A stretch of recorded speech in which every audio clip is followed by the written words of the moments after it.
In 2016, the world's most powerful billionaire set out to build a spacecraft that could reach another star within our lifetime. They handed over $100 million to Silicon Valley's best engineers to make it real. And today, it's stuck by a physics problem no code can solve. The secret to interstellar travel isn't building a better computer. It's a microscopic piece of glass sitting in Texas with no engine, no moving parts, no AI that can steer itself more precisely than any drone ever built. And it might be the only thing that actually gets us to another star. Chapter 1. The $100 million Ghost Ship. Alpha Centauri, the target of breakthrough starshot, is 4.37 light-years from the Earth. That's 25 trillion miles away. But how far is that really? One of the fastest objects humanity has ever launched is the New Horizons probe. It was moving at roughly 36,000 miles per hour when it launched from Earth. Still, if you put New Horizons on a track and aimed it at Alpha Centauri, it would arrive in approximately 78,000 years, which is to say not in your lifetime, or your children's lifetimes, or during the lifetimes of any civilization that would even recognize the people who built it. 78,000 years ago, the great wave of modern humans hadn't swept across the globe yet. We hadn't even invented agriculture, writing, the wheel, government, money, or organized religion. All of that entire timeline fits inside the travel time of our fastest spacecraft to the nearest star. And if you're wondering, the Apollo moon ships, the fastest piloted spacecraft humanity has ever flown, would do far worse. They would take a staggering 114,000 years to reach the Alpha Centauri system. That makes New Horizons' 78,000 years feel almost optimistic. When Yuri Milner, a Russian billionaire physicist, stood on a stage in New York in 2016, this was the time and distance problem he set out to solve. Forget chemical rockets. Stop trying to carry fuel across trillions of miles, because fuel has mass, and mass requires more fuel to move it, which adds more mass, which requires more fuel. It's a spiral. And that's exactly why rockets are mostly just fuel tanks to begin with. Instead, leave the fuel on the ground and a massive array of lasers. Then build a spacecraft so small and light it weighs just 0.03 ounces or 1 gram. At its center is a chip the size of a postage stamp, carrying a camera, a processor, a battery, and a transmitter. And attach it all to a sail 13 feet wide but only a few hundred atoms thick. All of that means that the pressure of light itself can push the craft through space. Breakthrough Starshot called it the Star Chip, and it seemed simple in theory. Fire lasers at its sail and then watch it accelerate to over 37,200 miles per second in a matter of minutes. At 20% of the speed of light, it would only take 20 years to arrive at Alpha Centauri, and that's quite an improvement on the whole 78,000. The timeline has been condensed into a single generation, not all of the generations. And just to improve the odds that at least some survive the journey, they would send not one star chip, but a fleet of 1,000 of them. Even Milner's team knew that redundancy is cheaper than regret. A 20-year journey is a number humans can hold in their head. Never mind the fact that when Star Chip finally arrives at Alpha Centauri, the distances will be so staggering it would take 4 years alone to beam the images back to Earth via its own onboard lasers. 4 years is a drop in the bucket. We could at least conceivably be alive to see that data come back. And so the crowd at the 2016 event applauded, because this idea was genuinely worth applauding. What the Enterprise did not spend a lot of time talking about was the all-important laser array. That alone would need to generate 100 gigawatts of power to function. That's roughly the combined electrical output of approximately 100 nuclear power plants, all firing simultaneously. The entire United Kingdom, every light, every factory, every phone charger, and every coffee machine in every office in London generally runs on less than 40 gigawatts on a normal day. So Starshot's lasers would need 2.5 times the entire power grid of Britain aimed at a stamp in space. It's not like this was any secret. The engineers knew the project's logistical parameters, and they said it anyway. There was a plan, apparently, to solve this energy problem later. They didn't. They also didn't solve the other problem, the one that would have killed the tiny spacecraft before it left the solar system, regardless of how much power was available. The problem that the $100 million budget could not touch. Chapter 2. The Slippery Beam. The massive laser beam, the one propelling the tiny spacecraft that takes an insane amount of energy to operate, is also the beam that absolutely destroys it. This will happen immediately by design, as a direct consequence of the laws of physics the moment the sail drifts even slightly off-center, which it inevitably will. The universe is not a laboratory with controlled conditions. The laser has to travel through hundreds of miles of churning, turbulent atmosphere before it even reaches the spacecraft. Imagine balancing a marble on top of another marble. It is theoretically possible. The geometry allows it, but the instant that the top marble moves even a fraction of a millimeter to the side, gravity won't be there to gently nudge it back. It accelerates away. The more it moves, the faster it goes. The instability feeds itself. Now imagine the top marble is a spacecraft, made of material thinner than a soap bubble. The bottom marble is a laser beam carrying the energy output of 100 nuclear power plants. And falling off means instant vaporization. That is beam riding instability. Researchers who study this problem found something almost poetically discouraging. A flat sail is never stable on a laser beam. Even if you spin it or modify the shape any way you want, a flat sail is never stable. Full stop. At gentle speeds, this is an annoying engineering problem. You might even be able to correct for it by installing sensors that detect wobble, onboard computers to process the error, or maybe some thrusters to just nudge the spacecraft back to center.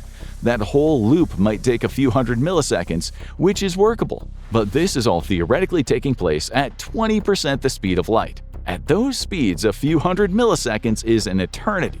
By the time the sensors detected the wobble, processed it, and sent the signal to the thruster, and then waited for it to fire, the spacecraft will have traveled almost 11,200 miles. That correction window, or just the gap between the wobble beginning and the spacecraft ceasing to exist, is measured in microseconds, 1/1,000,000th of a second. The fastest thrusters on the Earth can't act upon a correction loop that fast.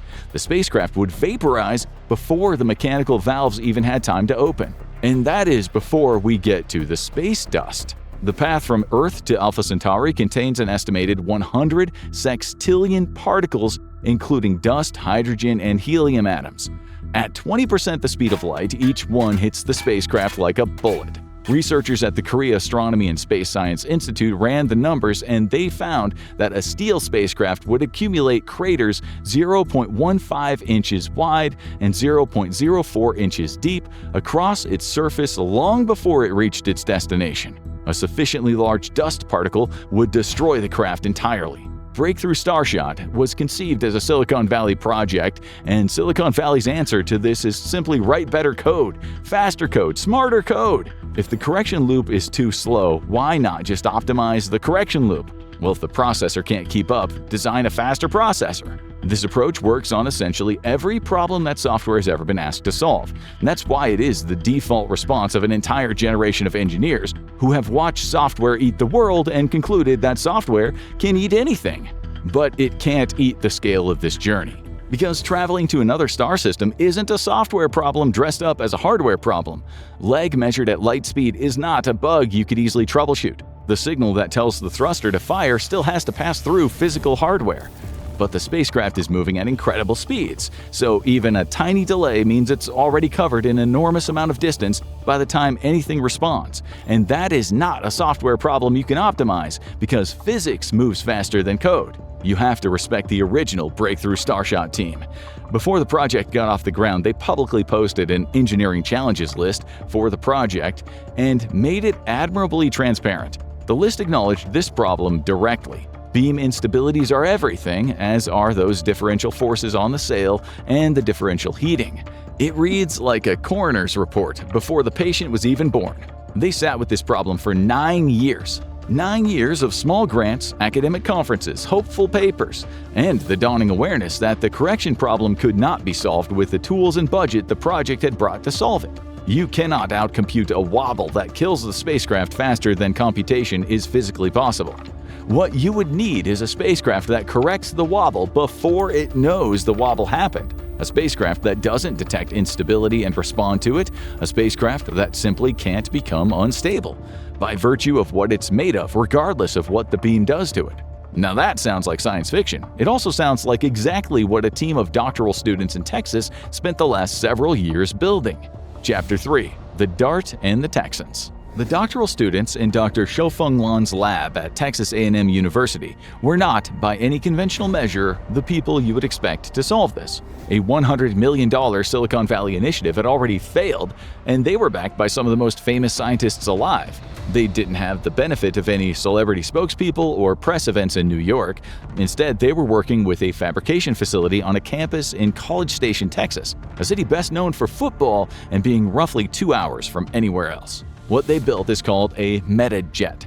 The current prototypes are tens of microns across. For reference, a single strand of human hair is roughly 50 to 120 microns wide, which means you could line up a small fleet of metajets across something you previously considered too small to see. The whole device weighs less than a paperclip. It has no thrusters, no moving parts, no onboard computer, and no steering system of any kind. And the best part? A laser still propels it, but the structure of the material itself keeps it on course, the same way a groove keeps a needle in a record. Or, in other words, the beam does one job and the material does another. Here's why that second part matters so much. Even if Breakthrough Starshot solved the beam riding problem, managed to build a sail that stays perfectly centered on the laser, and the craft survived the thermal load while accelerating to 20% the speed of light, there is still a massive problem waiting on the other side of that journey. You don't know where you're going.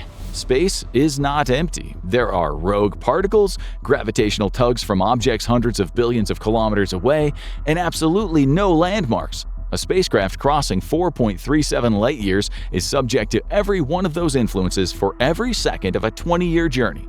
Each nudge is tiny, but they add up. The Starshot engineers defined a successful arrival as getting within 1 astronomical unit of Alpha Centauri. That doesn't sound like much until you realize what 1 astronomical unit actually means. It allows for a miss distance of up to 93.2 million miles. That's roughly the distance from the Earth to the Sun.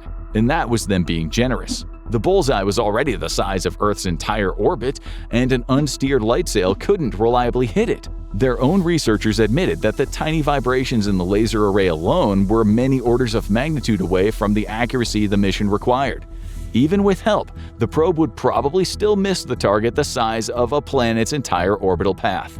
Imagine throwing a dart from New York City and trying to hit a bullseye in London, but you can't see the target and the target is moving, and once the dart leaves your hand, you won't be able to adjust it for 20 years. That's the navigation problem. As we know, any conventional fix to the steering problem adds mass. Add mass on a spacecraft whose entire propulsion system is light pressure, and that can lead to an inevitable collapse. The steering system that saves the mission is also the steering system that makes the mission impossible. That is, the specific, elegant, maddening trap that Breakthrough Starshot never escaped. The metajet escapes it by refusing to play. There's no steering system to add mass because the steering isn't a system, it's a property built into the material before the ship even leaves the ground, which means understanding how it works requires getting very small very fast. Chapter 4. The Groove in the Record. The metajet is built from a class of material called metasurface, an ultra-thin sheet of silicon covered in arrays of nanoscale pillars. The pillars are far smaller than the width of a human hair. They're also so small that the patterning across a mere surface the size of your fingernail contains enough structural variation to encode an entire multi-volume encyclopedia. The height, the diameter, and the spacing of those metasurface pillars are precisely designed to control exactly what happens to light when it strikes the surface. Change one pillar by a few nanometers and you change the trajectory of your ship. The entire navigation of an interstellar spacecraft is encoded in measurements you could not resolve with a standard lab microscope. Here's what those pillars do. When you hold a garden hose and water shoots straight forward, the hose kicks straight back in your hands. That's basic physics. Newton's third law, the water goes one way, your hand gets pushed the other. Now put a bent nozzle at the end of it. Suddenly, the water exits at an angle and the hose kicks sideways instead of backwards. It's the same water pressure enacting a completely different direction of force. The nozzle doesn't add any energy, it simply changes where the water went, and the reaction follows automatically. The metasurface pillars are the nozzle, and the laser is the water pressure. When light strikes a conventional reflective surface like a mirror, it bounces straight back and pushes the sail straight forward. The metajet's pillars are designed to bend the outgoing light at a precise angle, so if the light exits sideways, the sail is pushed sideways. Nobody or nothing is required on board to program the nozzle. The shape is the program. That's the beauty of this system. The further it drifts, the harder it gets pushed back into position. It literally can't stay off course.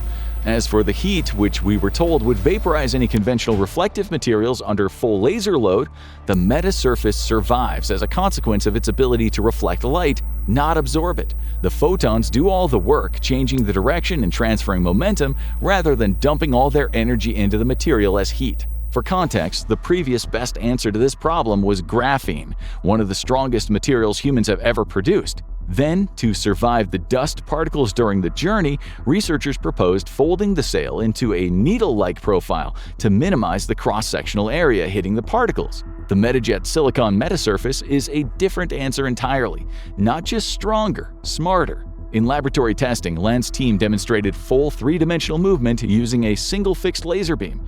They got the metajet prototype to go forward, sideways, and lift from all one light source with no fuel, no steering input, or any contact of any kind. It was the first time any optical propulsion system had ever achieved this, and to the team's knowledge, nobody else has done it. The beam does one job, the material does the other. And the material never gets tired, runs out of propellant, or never has to wait for a computer to tell it what to do. Chapter 5. 4.37 light-years, give or take. Land's team is not alone. Researchers at Caltech have been working on a similar stability problem for laser drive light sails, and other groups have been working on the same problem from other angles. The fact multiple serious research teams have independently converged on material-based solutions to the steering problem posed by Breakthrough Starshot is no coincidence. The field has realized that the Silicon Valley instinct to throw software at it was always the wrong tool for this particular job. The metajet prototypes are currently tens of microns across. A real interstellar sail needs to be feet wide, and nobody at Texas A&M or anywhere else is pretending that that gap is small.